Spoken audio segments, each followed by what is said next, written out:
afternoon, and welcome to Brave Embrace. This is a place where we gather to inspire and recognize the brave in each of us. I'm thrilled today to have an amazing woman on with a story of experience and a story of giving. You know, lately we've seen so many things played out in the news where people have had to find their brave, people have had to find courage in those difficult moments. So I have someone today with me that's going to not only bring light to that, but also help me discover what it takes to be brave. So please welcome my dear friend, Mary Fraire, with us. Thank you, Kim. I appreciate you inviting me on your show. Well, excellent. Yeah. So, Mary, you are the director of residential services, correct, for Redeemed, which is an anti-trafficking organization in Houston, Texas? Yes, ma'am. I sure am. I've been doing that for just about 2.5 years now.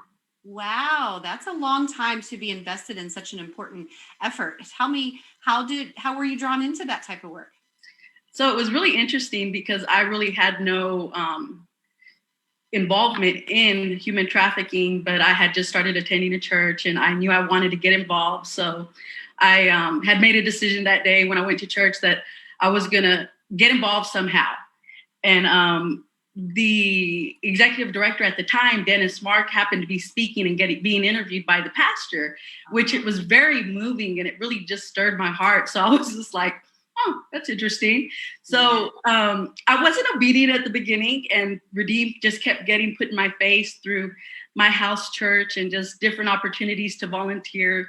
So I did decide to go through the volunteer training, and Dennis approached me and just asked me what I was doing, what was my purpose in coming. I said, I just want to get involved. And he started talking to me about the ministry, and my heart was just stirring. He offered me a position as a case manager. And at the time I was working in HR management. So that wasn't even a thought. I was like, oh, okay, well, thank you. I appreciate the thought. And I look forward to working with you. So it was just very light, but it just kept coming around. The Lord shifted my gears and just brought me to Redeemed Ministries. And it's just been such a wonderful experience, just very fulfilling and just a light in my life. Wow. And you mentioned that it came across your path several different times, which kind of to you meant that, hey, I need to be paying attention to this, right? That it's showing itself up. Right. Oh, but the field of anti-trafficking and outreach around the subject is a tough one, isn't it? It's a lot to take in the stories and to hear the vulnerability and the exploitation that those have suffered. And so did you feel at first like that was just a lot emotionally to kind of pack on and carry? So I prayed a lot. In the beginning, I had to say oh, I don't know. But as I kept praying and the Lord led me, it was very evident and clear to me that this is what I needed to do. And I just had to be obedient. And I've been obedient ever since, just, finally surrendering to the Lord and just, okay, Lord, lead my path and I will follow, because going from the corporate world to ministry was quite a difference. And it took a lot of adjustment and so forth. But it's been a beautiful experience.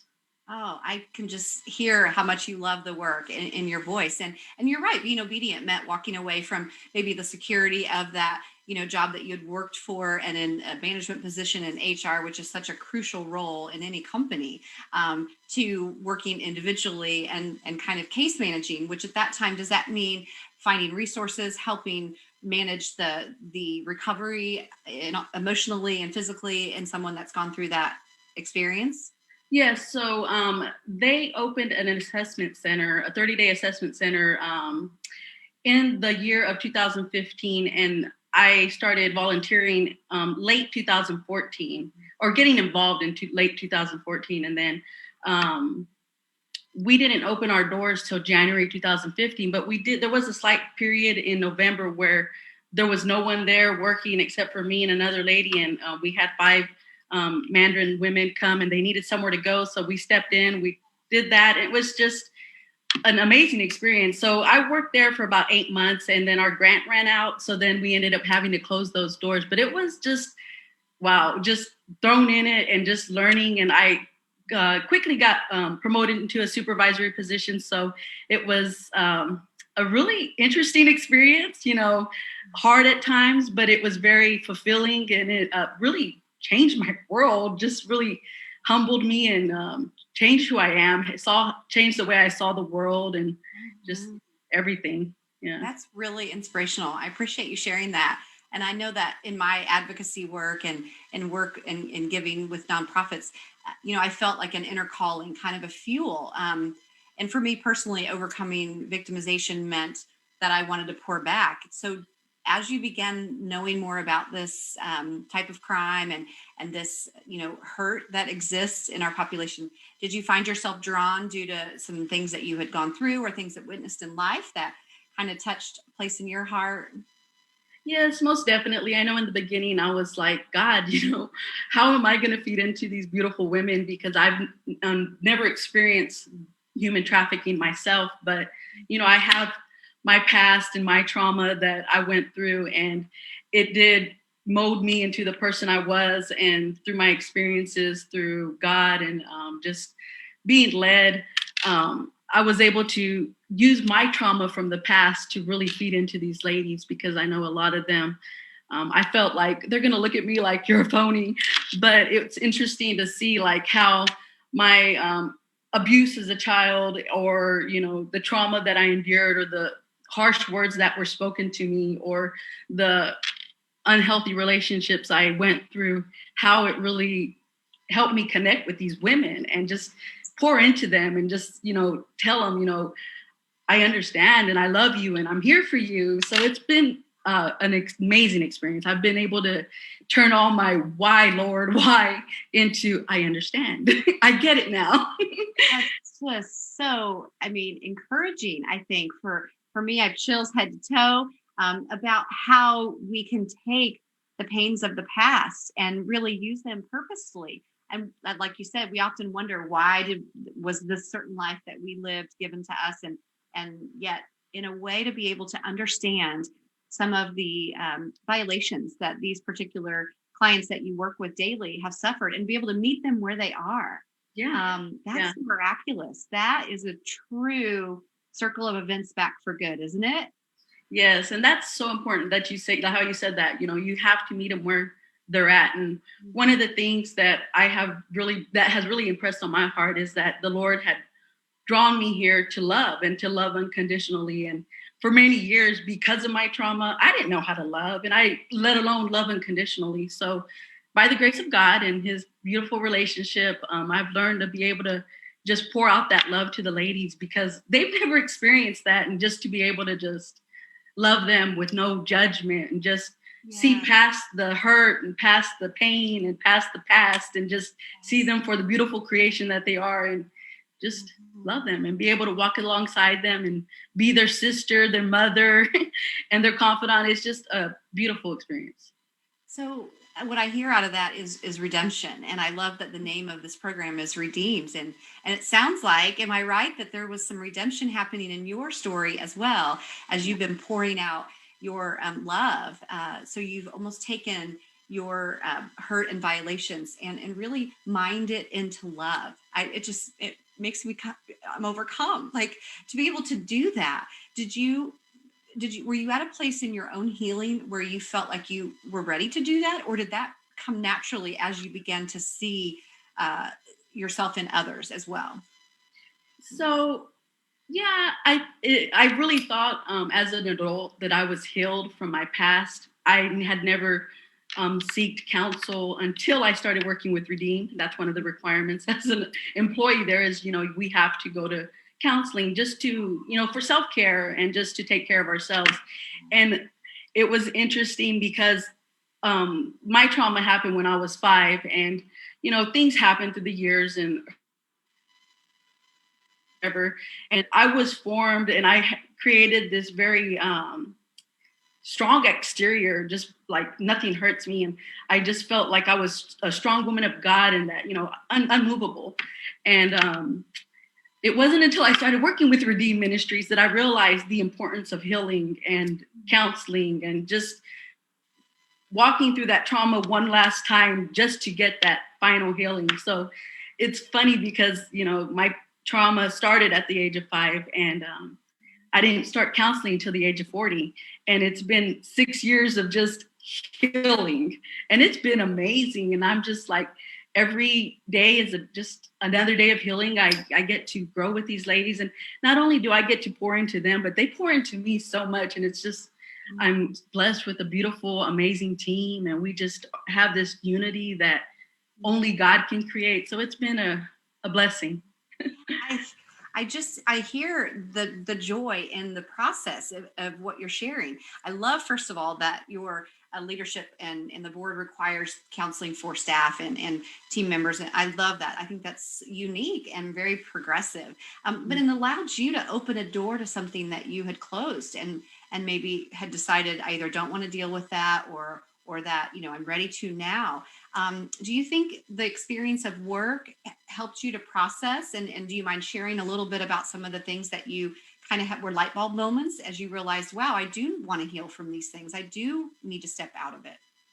Yeah, I do. I do recall, like, just through the years, just different sessions with my counselor, and she just opening my eyes, because for many years I just told myself that as a child my innocence was stolen, and that it wasn't fair, but that I'm a survivor and I'll push through that, and just encountering the different things. But it was not, it was interesting because it was like last year for the first time, I said the words sexually assaulted, and my counselor was like, there's the freedom, because I actually admitted it to myself. So it was beautiful. Well, I hold that in very high regard. Thank you for sharing that. And I'm sorry that you had that experience. I'm sorry that that was part of your story.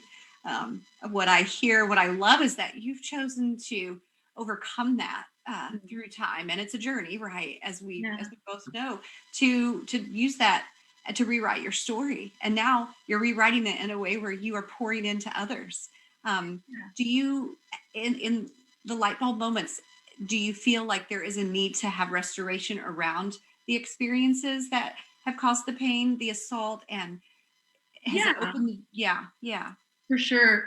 One of the things that I witnessed, walking alongside these women, is the pain and the hurt. And one of the things I'm constantly telling them, I feel like it's deeper. I know you don't want to dig, and you want to keep it surface with your counselor, but unless you dig in and just talk about the hurt, talk about the pain, you're not going to heal. So it's just opened my eyes, like, just seeing the healing that I've been able to encounter through my time with Redeemed Ministries, not just through counseling, but even just connecting with the ladies, and like, wow, having that aha moment with them, like, oh my gosh, like, yeah, that's interesting. But it's just now, like I said, now I understand, Lord, I understand why this happened or that happened. And I love what he's formed out of it and what he created from it, because it's really allowed me to just help these ladies and just not only be a mother figure, but be a friend and a mentor. Mm-hmm. So being a mentor is being vulnerable, right? And so this experience has encouraged you and allowed you to be vulnerable and to be transparent. That is a beautiful thing, isn't it? Like the light that I see coming out of you, because that I think it helps people know they can be real with you, and by sharing even just that you've had experiences where you've had to find your brave has allowed you to do that. And I hear that your faith is an important part of this journey, which I'm honored to share with you as well in that space. It's been very important to me. I know a lot of survivors really question God or question their faith, and how could you let this happen? Or how do I get past this? Why did you put me through it? Did any of that, does that ring true for you at all? Yeah. I know there were some times just personally in my life where I questioned the Lord and I walked away. And I really do think that period in my time is what made me fall hard on my face and really surrender it all to the Lord, and just know, like, you got me, you love me, I know you have a plan for me. So just learning to trust in that.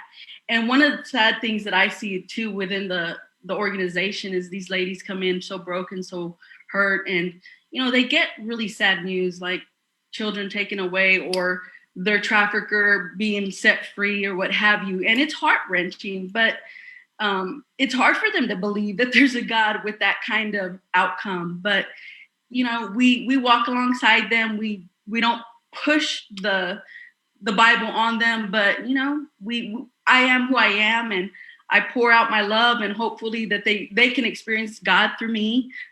For those who don't know God, but we do have a lot of survivors who come through who do know God, or who come to know God through our program, and it's such a beautiful thing. I've gotten to witness so many beautiful ladies just come to God and really question, like, is there a God? And it's just beautiful just to kind of see that flourish in front of me, because I'm like, I'm part of that. Yes. And to see the way you described it, I saw like this sunburst happening when all of a sudden this just warmth surrounds them. Because for me, one of the biggest things, like you, is that faith means that I'm loved just as I am. I was created on purpose.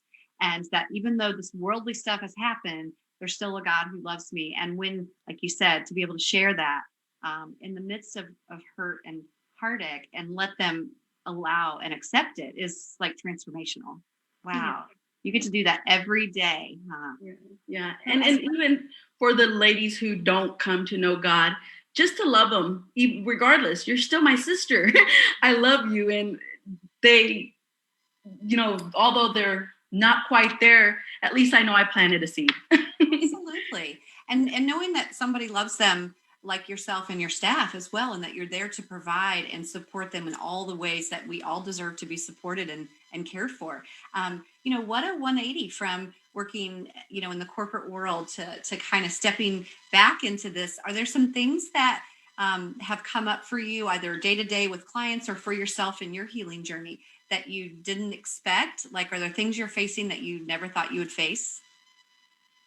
Yeah, the fact that I'm giving it all to the Lord, it took a huge leap of faith for me to step from the figure that I was making to the amount I'm making now in ministry, which is, God will provide. And that's what he's always done through this entire process, is he's provided, and he's always been there for me, even when it was hard. And I questioned, like, God, am I the person for this job, or do you have me where you want me to be? And just his faithfulness and guidance, and just me being at a place where I can surrender that. It's been good. It's been beautiful. It sounds like, if you don't mind, if I can step back for just a bit to kind of childhood for you, and some of that time when things just weren't healthy and right. When you look at those experiences now and you see the fruit of being able to turn that into something, that's triumphant. How do you feel about that? It's a beautiful thing, because I can now talk about my past pain, and it doesn't affect me like it used to. But to see them be able to get a little bit of healing, a little bit of normalcy with what they've experienced just by me sharing. I am of such a private person, and within these last years of working with Redeemed and the household and the staff and the ladies I work with and the ladies I serve, I've never opened up so much, but it's been such a healing journey. And I'm blessed to be able to share it with such beautiful women. And yeah, it's awesome. Oh, I love that. One of the things that I've learned about working with those that have suffered exploitation or been trafficked is that, similar to us, a lot of their childhood was stolen either by violations from someone in their family or their neighborhood, or, Crystal that shared with me earlier this year, a neighbor who, groomed her, became a close family friend just for access, that kind of thing. And it's almost like we get a chance to relive some of that childhood, even with each other, and in the friendship, the giddiness of letting it go, and like realizing that we can still, again, rewrite our story. Have you felt that? Does the house have that environment? Sometimes it's heavy, I'm sure, but are there times when there's like joy and overcoming happening? Oh yeah, these ladies, just every day is a beautiful day, because like we have these ladies right now. We have 3 ladies in our home. They're all working full time. 2 of them are going to school, and just to hear them overcome their story. And just one of the ladies is doing a speech class, and she just had to do a 2-minute speech.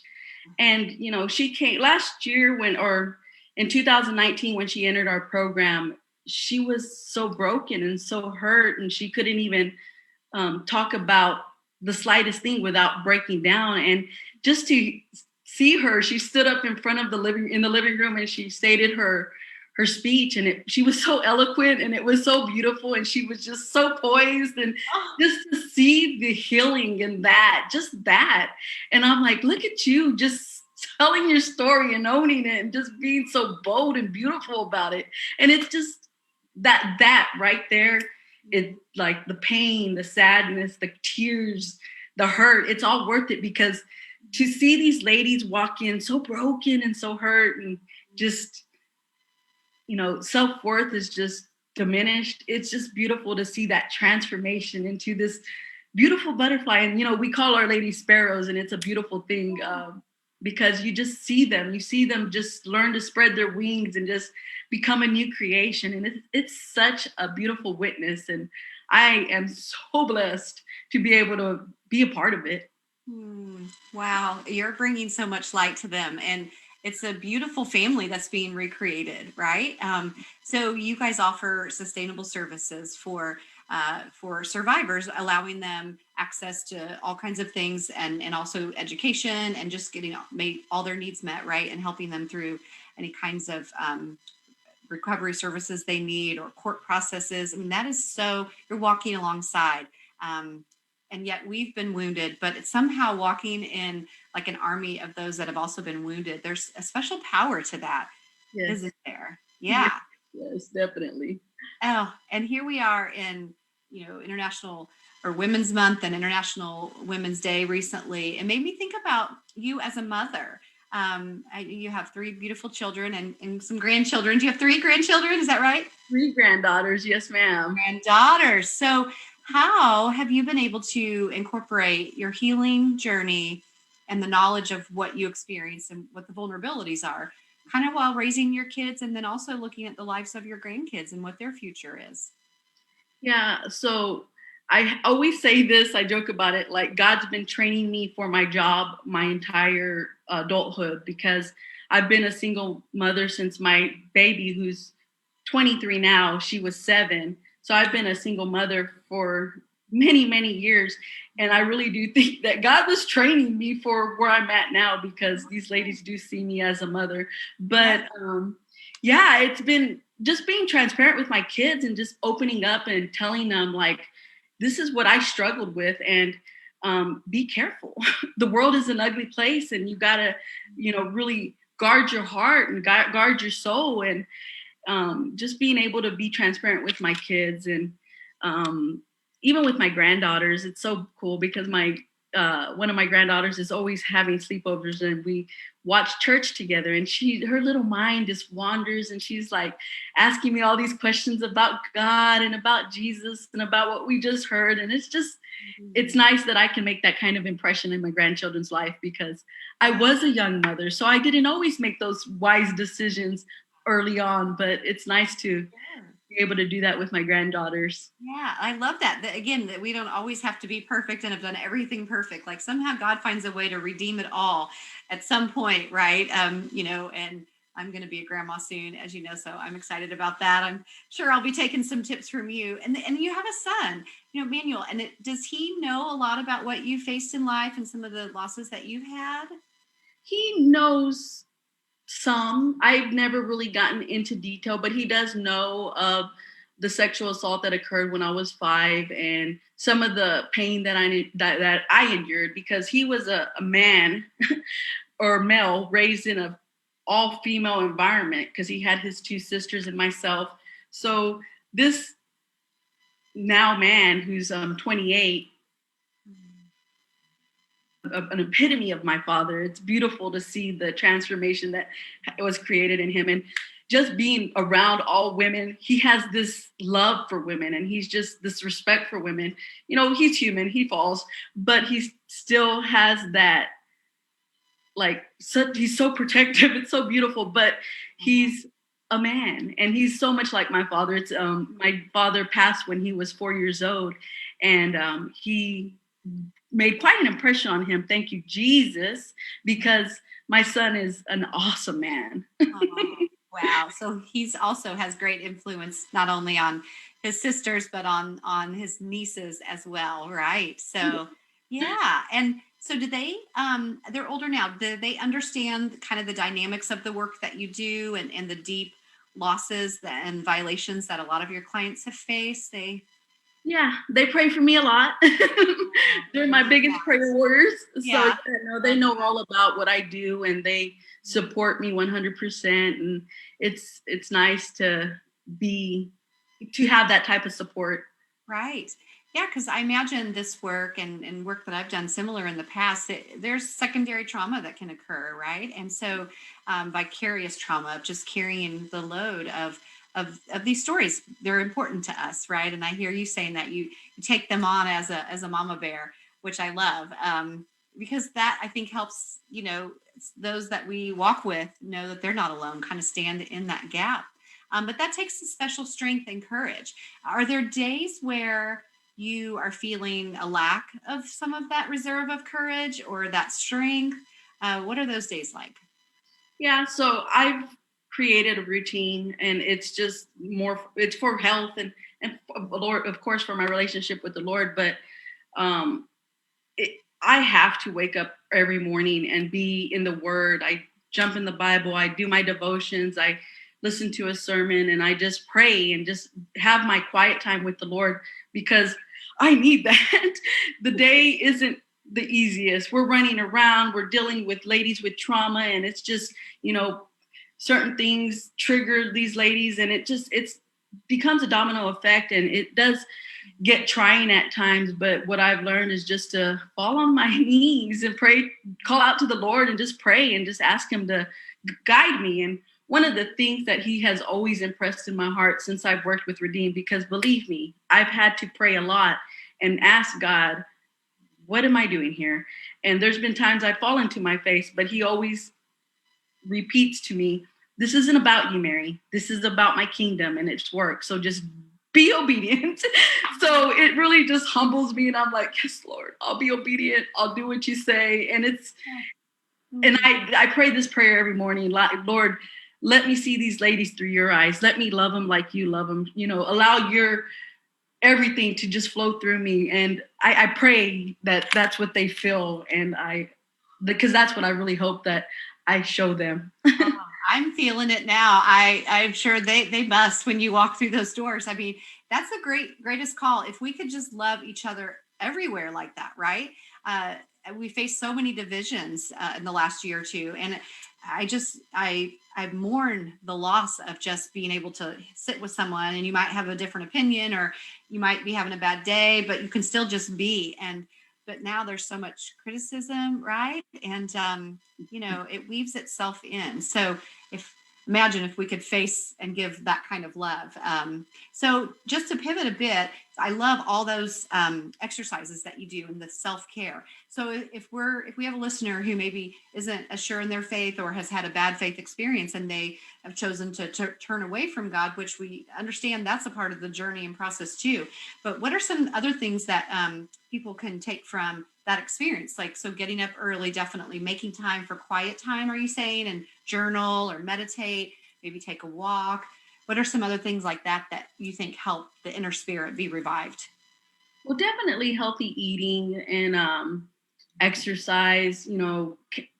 I I was such a stickler for counselors, which is funny because I've always had the dream to be a counselor. But I was like, I don't need to go to counseling. I have my counselor. The Lord is my counselor. Yeah. So um, counseling is so important. Yeah, and journaling, I definitely encourage that. And then just having a good faith community, just having people who support you. Going to church on a regular basis helps for me. And I know there's a lot of people who don't believe, but just having some kind of spiritual something, because it's so important to just be able to rest in yourself and love yourself, because if you can't love yourself, you can't love others. And that's one of the things that God has really shown me is like, I created you in my image.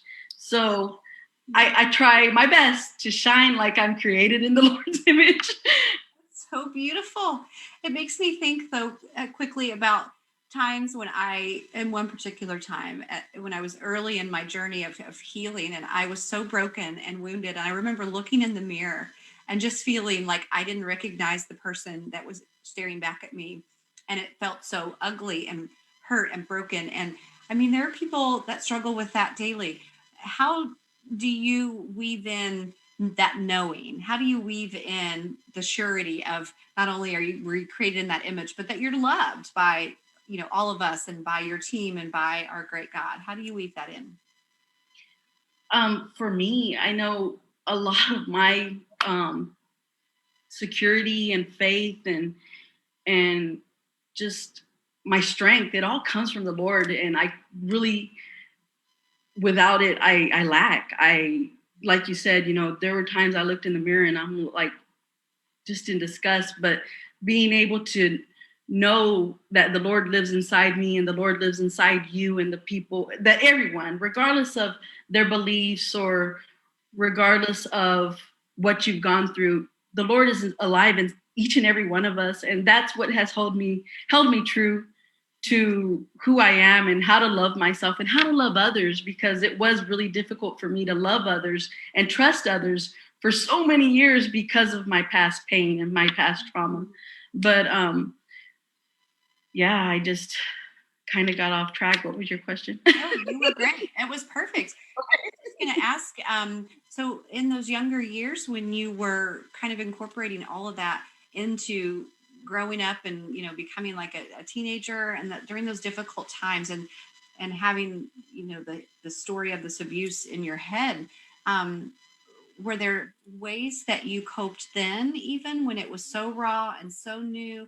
Were there ways, or like in my case, there were some negative coping things that I did for sure, that didn't help, that added to the pain and the heartache? But in going back a little bit to that time, yeah, what are some of the things that you did? Yeah, it's interesting because my trauma occurred when I was 15, and for years I didn't really, I felt like I didn't look at myself the same. I looked at the world a little differently. I didn't trust people. I had this kind of little anger, and I'm 5 years old.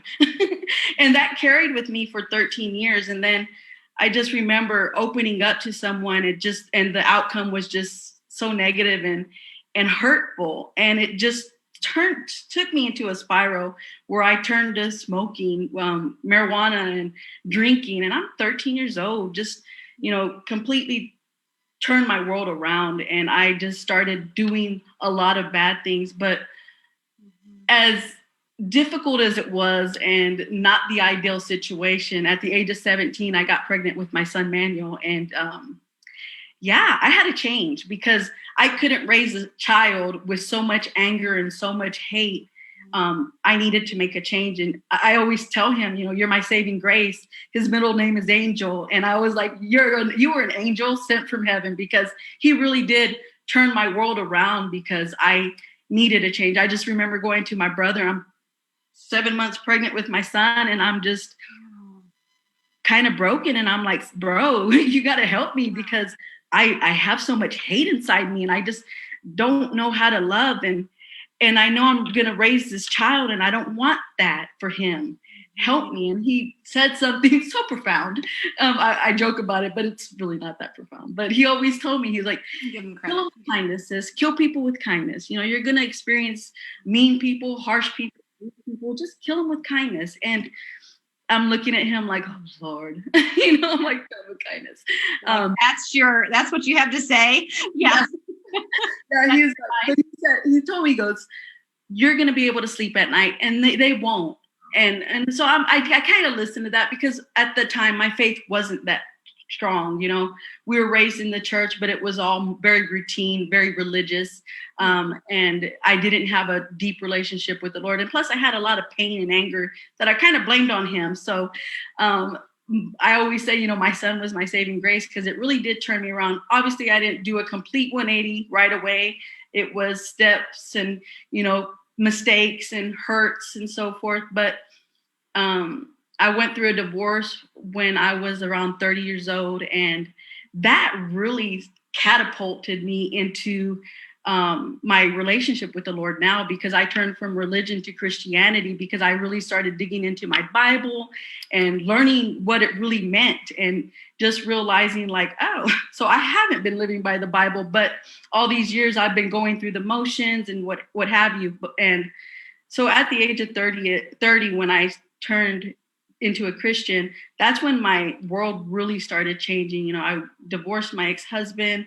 I really turned my world around and was just focused on raising my kids in a healthy and loving manner, and just building my relationship with the Lord. I fell a lot and I made a lot of mistakes, but God is a forgiving God, and he never turns his back on us. And that was one of the things that I just hold true to, is that he loves me even through my faults and through my hurts. And he is the reason who I am today. Him and my father. My father was an amazing man.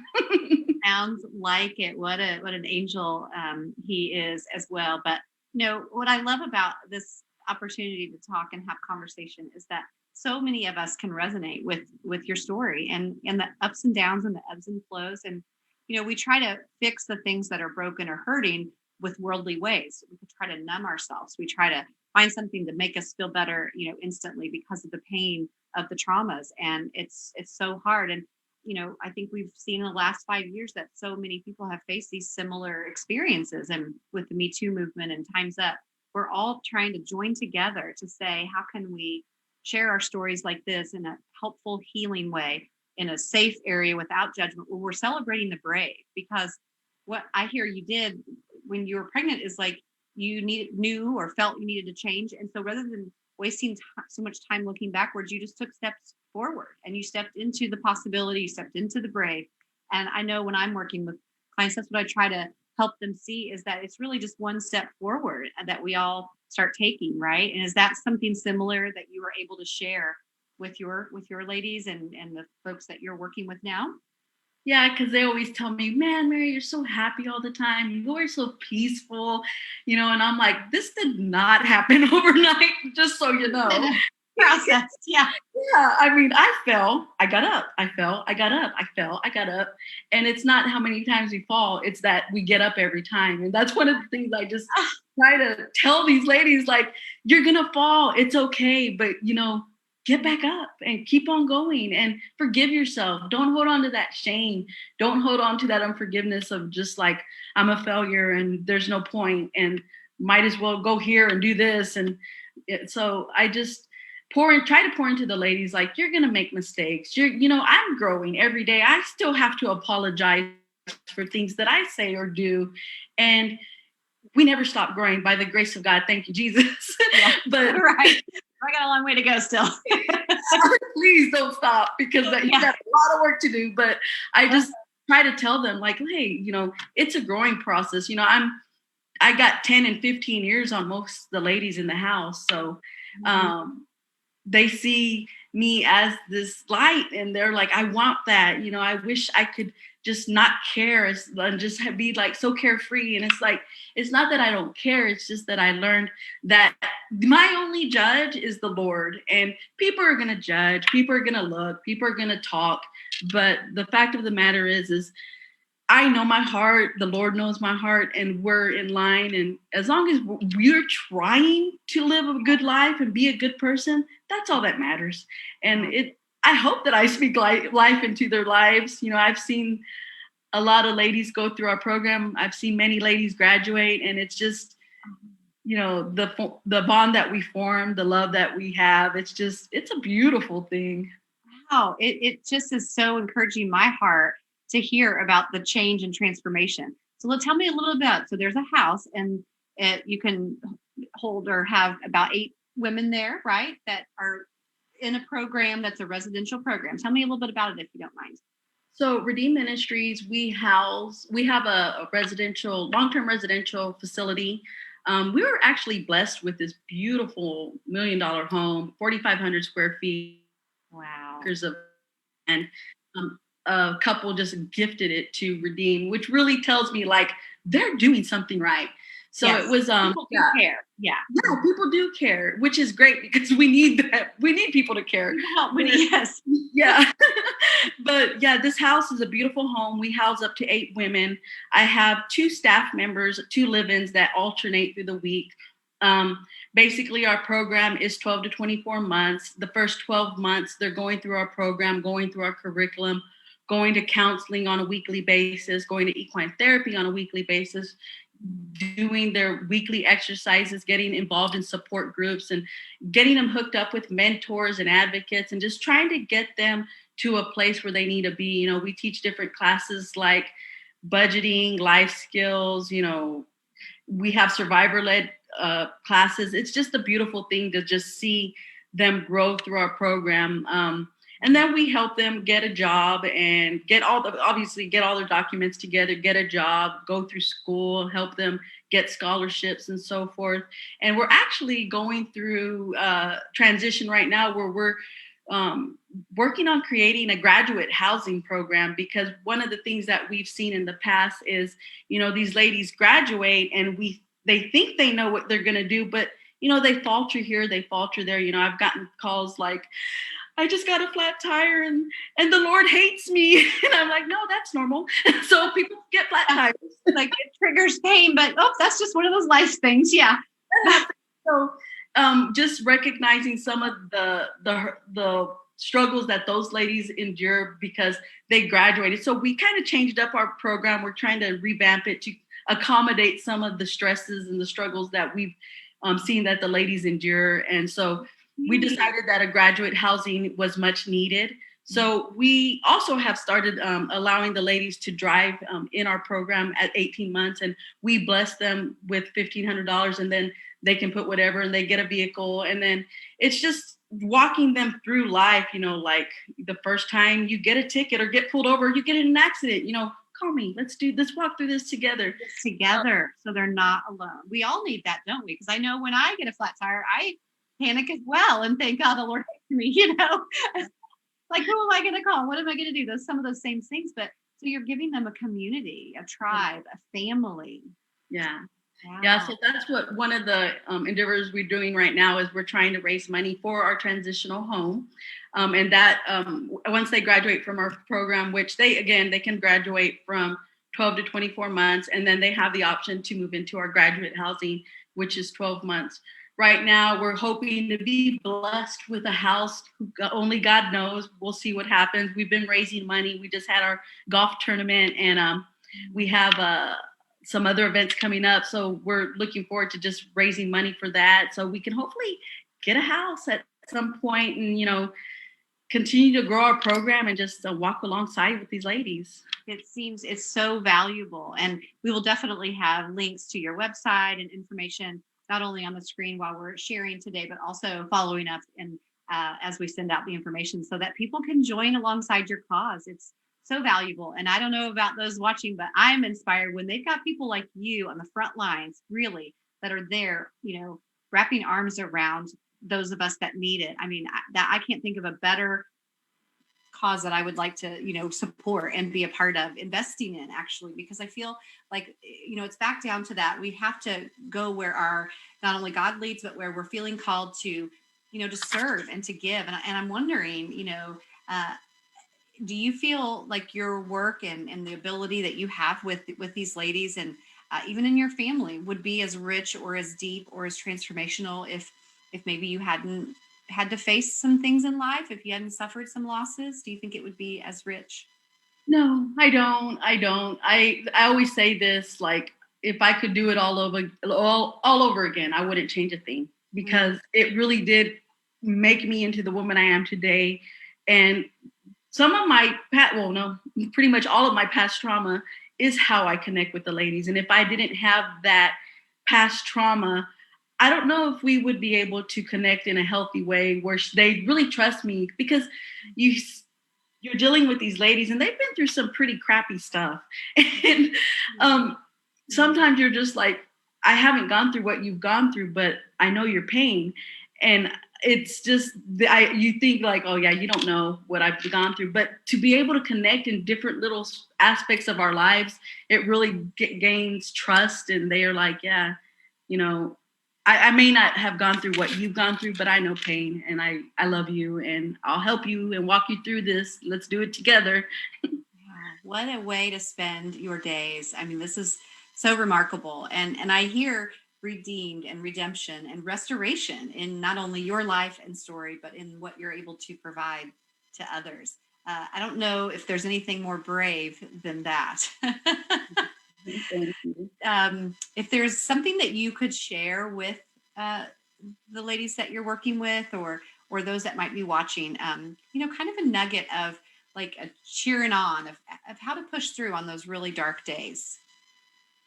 Just not to give up. Sometimes the Lord has us still, and that's one of the biggest things that I have to tell the ladies, because they do get antsy. I mean, nobody wants to be in a program for 24 months, but what I try to encourage them and tell them is that, look, God has you here for just this slight season. 2 years out of your entire life is nothing, and to really grow and really just dig into the material, dig into the healing. Um, and know that sometimes God just has us still, and just to be faithful in that, because I know a lot of these ladies just want to be done, want to be on to their next chapter. So I just always try to encourage them, like, take advantage of this time. We provide for you. You're able to save money. You're able to get a car. We, help you get an apartment. We even bless them with, we work with an organization that actually decorates their entire apartment, finishing touch, and it's a beautiful thing upon graduation. So it's so many benefits of staying and just pushing through. And not only that, they can be a reflection to their future children and their future grandchildren. And that's one of the things I try to encourage. You break that chain. You've had this pain in your family for so long. You be the one to break that chain, so your kids don't have to experience that, and they can experience the freedom and healing that you did on your own. So, yeah. Wow. That is amazing. Like reminding them of the significance of them working through and breaking these cycles to stop some of these generational kind of curses that we all have on us, it seems like, but that they have a hand in changing that. I mean, I feel it in my gut right now too. Like, wow, it really is up to us, but it's a choice every day. So you said also be in that stillness of time to heal. I hear that it's a choice. And so do you feel like you're encouraging that choice of like choose to heal, choose to step into the good, choose to step into the next? Yeah, that's something I always tell them. I'm like, this is your choice. We're not going to force healing upon you. We're not going to force you to do the work, but why are you here? You have a choice. You can make the best of it, and you can really gain from this experience, or you could just fart away 24 months and move on to the next step, but why not catapult yourself to that next level? Get that healing you need, get that schooling you need, learn how to drive if you've never driven before. It's just, and I hope that we empower them to just be all that they can be, because the Lord really does use these type of stories and this type of trauma and turns them into beautiful things and healing, not just for ourselves, but for others, Oh, I do. Your story is beautiful, Mary, and how you've chosen to be transformed and to allow all the parts of your journey, the good, the bad, the really rough, to be surfaced so that you can share and be transparent. It's beautiful and remarkable. And I'm so happy that you have been willing to share that with us today. I mean, what a beautiful story of redemption. You're part of Redeemed Ministries, which I hope people will go and check out and partner with you. I know you've shared with me that part of the success comes from the great partnerships that you have in your community and with your leadership and board. And I'm so grateful for them. Um, I find that this choice, even to talk out these stories, is difficult sometimes because we go into the darkness of what we've experienced. But I find the light here at the end and realizing that you've been able to turn all of that into the triumphs, turn the tragedies that you faced that were brought upon you into triumphs, and that you do that every day. Yeah. Thank you. We do have a couple of events coming up at Redeemed Ministries. We have Just Ride for Just Cause. So check it out. You can donate in different ways. And then we also have our Keep Houston Free Gala coming up in June. I think our Just Ride for Just Cause is March 20th, and Keep Houston Free is June 21st. So yeah, donate. You know, that's how we survive. That's how we actually are able to keep our doors open and help these ladies just heal from their trauma and move on to the next step and the next chapter in their lives. So I encourage y'all, you know, this is a good cause, and I am very passionate about it, and I know that the Lord will provide, but it's people like y'all, donors and stuff, that really make the doors stay open. Well, I love that. And what I found too is when I am willing to be obedient and donate or support a cause like this, it's then the blessing comes back around in so many ways because of that obedience and just being willing. So, are you going to be able to have your gala in person? Are you guys trying out the virtual, or are you still too early to tell? So it looked like it's going to be in person. It's at a Right. vineyard, and it's an art kind of gala. So it looks like it's going to be in person. Who knows? Yeah, I Who know. knows? A lot of factors. And then the Ride for a Cause, is that like a ride, like almost like a marathon, but riding through the city of Houston, kind of? So yeah, it's actually in. I think it's in Simonton, Texas, if I'm Okay. remembering correctly.